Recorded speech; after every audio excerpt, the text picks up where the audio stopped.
ready and excited to munch down as we begin my very first time playing Vampire the Masquerade Bloodlines. Are you ready? It's an old game for sure. It's circa 2004. I just opened up the intro screen and it's so like pixelated, low poly. Apparently, the game was never properly finished. I didn't know that. I also know there is a new one, Vampire the Masquerade Bloodlines 2. It's coming out due to the pandemic, for sure, unforeseen circumstances, and I think some drama too.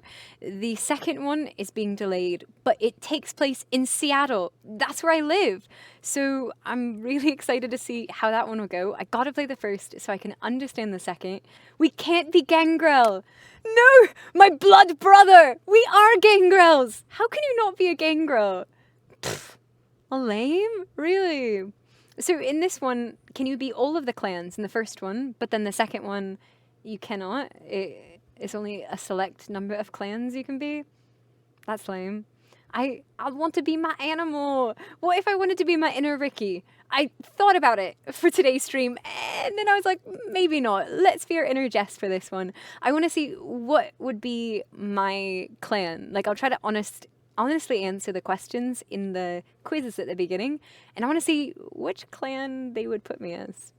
5 books, you end up with Toreador, right? That's what I'm thinking too. I do have a lot of Toreador qualities. It would be pretty cool to do. I've never been it. Again, I've only been Gangrel. So I'm hoping it's like I'm Harry Potter with the sorting hat. Not Slytherin, not Brujah. I'm sure I won't just because if it's a personality test. I don't like to fight my way through things, but I want to be either Toreador or Gangrel. Those would be the 2 I'd want to be. I love my animal instincts, and I like to talk my way out of situations, so we'll see. I want to see her get Malkavian or Ventrue. Oh, that would be cool. Okay, Malkavian would be my 3rd choice, because that sounds chaotic. Ventrue, I could be regal at times, but I don't know if I'm that regal. I don't know a lot about them. They're also the magical guys, yeah? Like, mages? I don't know much about that clan, though. Okay, so basically the writer got fired, I heard, too. Yeah, the writer for Vampire the Masquerade, the guy who creates all these incredible stories and plot lines, yeah, they limited the amount of playable clans as well. It's based off Vampire the Masquerade 5th edition, which was not the edition we played. I'm not sure. They basically made Thin Bloods godly compared to clan vamps. Huh. Interesting. And by the way, if you get Nosferatu, I wouldn't recommend you to play it as a first playthrough. I imagine I'm like, I like sneaking, it's cool, but I'm not very hidden in the shadows. So personality-wise, I couldn't see myself being Nosferatu, but yeah, I probably wouldn't want to just chill in the sewers the whole time either. Tremere are the mages, that's right. Ventrue, who are the Ventrue then? Are they the old regal? They're the old regal ones, and then Tremere are the mages. I guess I combined the clans just then, huh? So that's the separation. And playing Nosferatu forces you to play through the sewers. Understandable. That's cool, though. To be able to play the game, and then you can go through so many different playthroughs depending on which clan. That's badass. That's really cool. The potential for playability, replayability, is really cool. I really respect that. And we played 20th Anniversary Edition, I see. Eventually the bosses. I'm the boss. Yeah. The businessman? Man, I hope I'm not the businessman. We'll have to see, again. Shall we begin our descent into madness with a Vampire the Masquerade? The Ventrue, the guys who get shit done. I respect that. That's cool. And Brujah, the ones that get shit done. Pap, pap. Ventrue just signed the paperwork. Too easy, no points. Malkavians know what's up. Everyone else is just confused. They just have a very cryptic way of telling you what's up. Well, let's give it a go. Let's try it out. Would you like character to be male or female? That's cool. I didn't know you could choose. I like that. We'll be female. While in a club, you spot your ex-roommate who skipped out after taking your stuff and leaving you with a stack of bills. He looks dead drunk. What do you do? Oh my god. Grab him by the head and repeatedly bash his face into the bar? That's rough, buddy. Or call the cops. See you in court, buddy? I'll probably see you in court. I'll see him in court. I'm more cordial. You started playing that new cool computer game, but it's full of bugs. Hey, is it this game? Get onto several forums, complain about the issues, email developers themselves to get a game fixed, or decide to look into the code yourself to patch it up. I mean, I'll look into the forums to find the patch that someone's already made, but I can't already. I mean, I respect emailing the developers. I like to try to do that to raise awareness if I'm the first one to find the bugs. But I'd be like, well, maybe someone else did. I wouldn't patch it myself. I don't have that skill, unfortunately. Complain about the issues, I'd find someone else complaining. I'm none of these. But if I had to pick one, I like, it's respectful to let them know what's going on. I wouldn't complain. That's the thing. Okay, we'll do number 2. Being a night person, you watch a lot of late night TV movies. 3 movies are on. Which one do you watch? Do you watch Fist of the Monkey Knight? A wire fu film with that scene where Wu beats 20 armed men with his bare hands. Badass. Sword of the Bushi. Bushi? This Japanese film where a lone samurai cuts a path through a gang of Yakuza. And Sergeant Murderstein III, the cop that doesn't play by the rules, takes on the drug cartel that kidnapped his daughter with only his trusty 44 to back him up. Okay. Fist of the Monkey King. To me, that sounds cool. Wu beats 20 armed men with his bare hands, cuts a path. A samurai. I'm assuming this question is helping decide, are you range or are you like a gun person or are you a bare hand person? This is my curiosity. Okay, well I'm all about the armed combat. 44, what is that? Not a shot. It's like a pistol or something. I'd rather a ranged weapon. The Sword of the Bushi would be my second, but let's go with the Fist of the Monkey King. All right, we won't look too much into this. You are in a hospital looking for the doctor who's late on his blood payments. A nurse steps in front of you and says, "You can't go in there. It's restricted to medical staff only." Do you toss her aside like a rag doll and keep going? Or show her your fangs and send her fleeing in fear of her life? Well, the second one ruins the masquerade, so I definitely won't do that. Like, you're gonna blow your cover, dude. I guess toss her aside, like a human would do that. I don't want to blow cover, so I'd rather that. It's a revolver. I see. So a handgun. Got it. Okay, I'm going to toss her aside like a rag doll. I'm not going to give up. Not going to give up who we are. A vampire hunter has chased you into a crowd of mortals. Do you... Let's see. Do you A, reveal your supernatural presence, blinding everyone in the vicinity? Oh. Or 2, fade into the crowd, disappear from sight. Yeah. Or 3, use your ability to read mortals' minds and stay far away from any sensation of hostility. Dude, I mean, that's badass to read minds. I'd rather that than just disappear, but disappear seems like the easy, safe route. But what if that vampire hunter knows you can read minds and tries not to have a sense of hostility? That would put me in danger. So disappearing from sight seems like the safest option, but I want to read minds. Which should I go for? I want to read minds, like anyway, but I also just want to disappear from sight. The hostility, that could be tricky, because what if they've trained their mind to not show it? Okay, so who stole Jess's stream? Who is this? I'm Jeanette Vorman from Vampire the Masquerade Bloodlines. Welcome to the stream. Jess has let me borrow it for a little bit, especially for this spooktacular Spooktober. Okay, I cannot decide, but I want to read mortals' minds, but this could be trickery. I'd rather fade and disappear from sight, but I want to read minds, so I'm going to pick that. Okay, next question. It's late, and you're at the red spot, waiting for your microwave burrito to heat up. There are 3 arcade games to waste some time on. Which one do you play? And by the way, for those of you guys just coming on in, yeah, what game is this? Vampire the Masquerade Bloodlines. I'm dressed up as a character from it. I've never played before, first time blind playthrough. It's a vampire game taking place in the city. I'm not sure which city, but right now I'm playing the beginning intro personality quiz, which will align you to what vampire clan you should be. Much like the Sorting Hat in Harry Potter. Okay, which arcade game am I going to play? The fighting game? I pull off the triple flash uppercut as a finisher every time. Fatality. The beat-em-up game where you pick up the bat, womp on the hordes of generic thugs, hack and slash my way? Or the sniper game with a realistic gun for control? I'll dig the sniper game. I enjoy a sniper life. The sniper, get that accuracy and hand-eye coordination. I'm about that. You're in a convenience store, looking through the beer freezer, when all of a sudden a man walks in, pulls a gun on the cashier. Do you sneak up behind him, disarm him, proceed to beat him senseless, or quietly make your way to the bathroom and lock yourself in? Okay, now the question is this IRL me or badass vampire me? Because if it's badass vampire me and I can actually sneak, disarm, and beat him senseless, I'd rather that option. If it's real IRL me, I am a tiny pipsqueak. I don't have chance to disarm this dude. I would quietly make my way to the bathroom and lock myself in.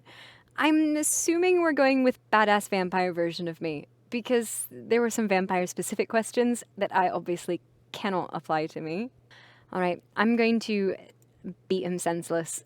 Like, the third beat him senseless, I'm not such a fond of, but sneaking behind him and disarming, that sounds good. On Friday, you left a drunken rant on your boss's voicemail. Whoopsie. On Saturday, you sobered up and realized you had to erase it no matter what. What do? A, you know the side door's card reader's broken and can probably be hacked. All you need to do is slip in, erase the message, and sneak out. Or, you're an employee. Just show the security guard your badge, ask him about a sports team, laugh, walk in, erase the message, say, have a good one, buddy, and walk out. Yeah, rather than hacking, I'm just going to go in. I work there. I'm going to have a late night at work. That's easy. Let's do that. You tell someone to be quiet in the movie theater, and they get up and slug you in the face. Come on, we're in a movie theater. Do you twist his arm and make him lick the stick off the floor? Or carry a gun just to make tough guys like that wet their pants?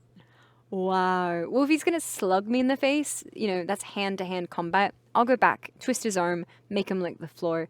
A gun to a fist fight? We're stronger than that.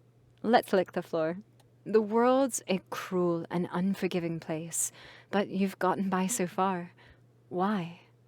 Someone gets in my way, I kick their ass. That's why. Or when you're as talented and attractive as I am, the world is your plaything. I want to go for number 2 for this one. All right. Well, we didn't see this one coming. You have been embraced by the Toreador clan.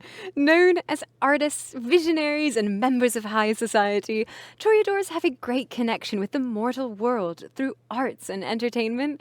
Masters of communication and social skills, Toreadors fit right in with the mortals who adore them. Who saw this coming? Everybody here. Perfect. Let's begin. Oh, your vampire's attributes and abilities have now been determined and entered into its character sheet, which you will see next. After your tour of the character sheet, you may make changes to the character or simply play it as is. Called it! I think everybody called that one. Oh, sweet! Check out this! This looks familiar. These are your attributes and abilities, which feats are derived from. Attributes are your inherent character traits and are broken into 3 categories: physical, social, and mental. Abilities are things you learn and are also broken into 3 categories: talents, skills, and knowledges. Bruja. Oh, look, it's another fangless punk. No, please don't hurt me. Can I talk my way out of this, please? Members of the sophisticated Toreador clan have the gift of gab, and so your strongest ability is social, in which you have 2 points to spend. You have 1 point to spend in mental and no points in physical, your weakest attribute. As for abilities, being Toreador gives you an advantage in your verbal talents, and therefore you have 3 points to spend. You only have the average abilities and knowledge, 2, and weak in skills, 1. All right. Oh, did I click it yet? Or they're explaining first. I see.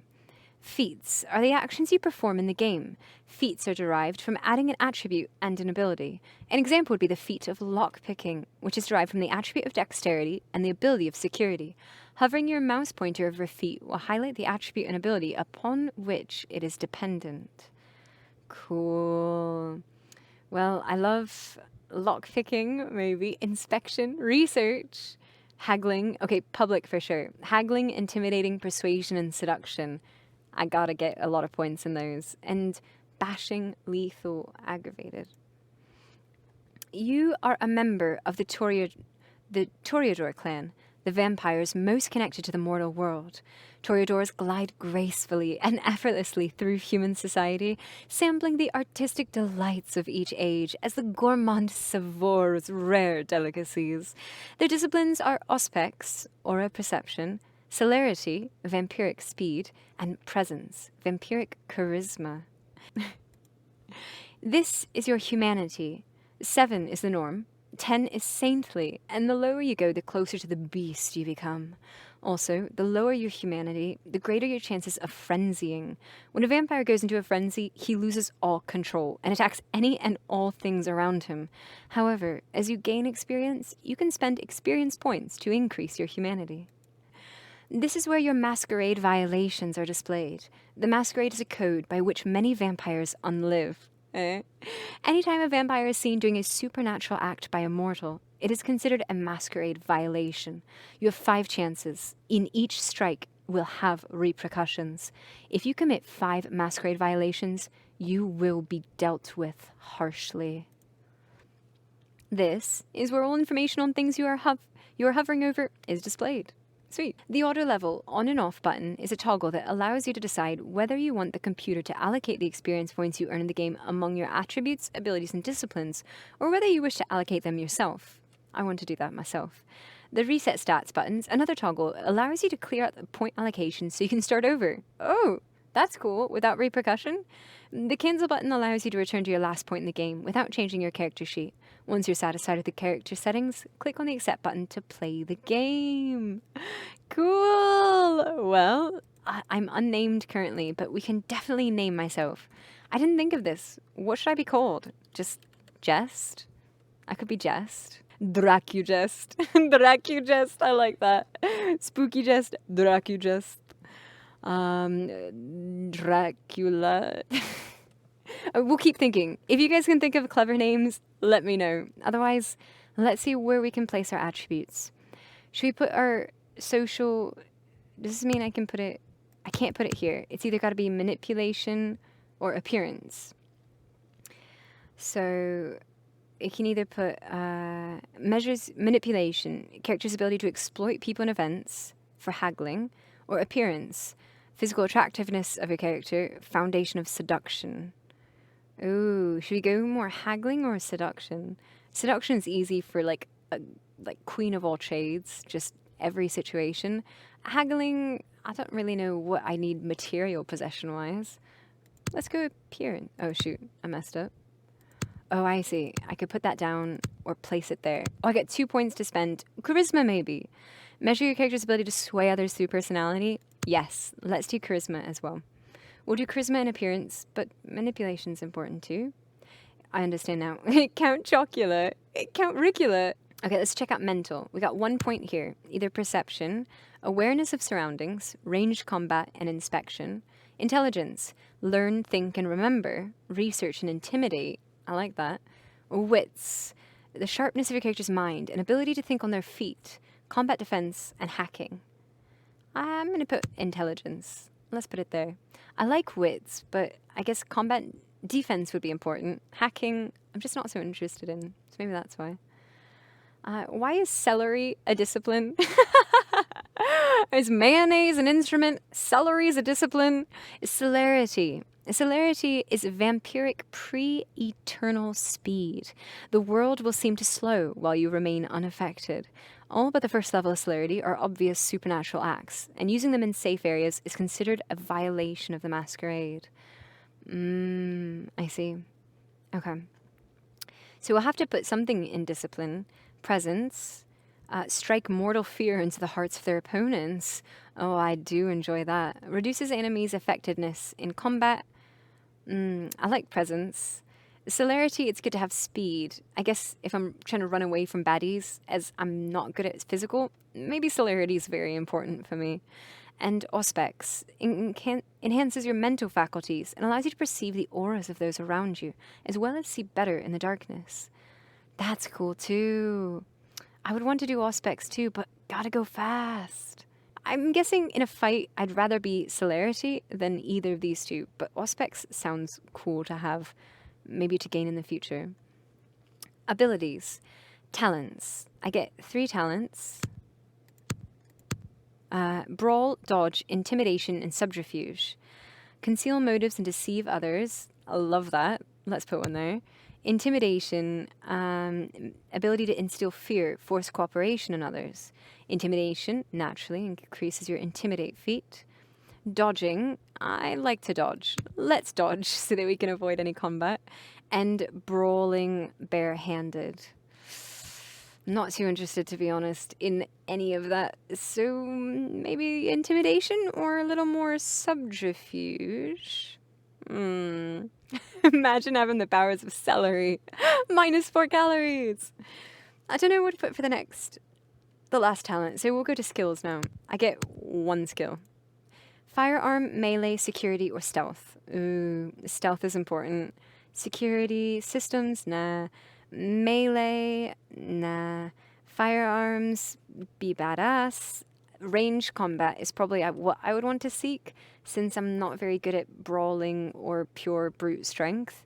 So it would make sense to be good at firearms, but also I like to be sneaky. So I want to be stealth. I'll put 1 in stealth. I want to sneak. Knowledge. Computer, finance, investigation, or scholarship. We've got 2 points here. Scholarship. Ability to gather information, debate, learn new skills. Oh yeah, let's do that. Investigation. Notice minute or hidden details. Oh yeah, I want to do that. Finance. Meh. Computer. Meh. We'll just focus on those 2. And then, did I have anything else? Oh, 1 final ability. Brawling, nah. More dodging, more subterfuge, or a little bit of intimidation. I guess it's good to get like 1 point in intimidation, but I'm pretty iffy on this one. I'm not sure. Maybe 1 more subterfuge? Not sure. And my feats. But I need more points for these, I assume. I think that's about it. I feel pretty confident in this. Let's begin. Shall we play the game? Let's roll.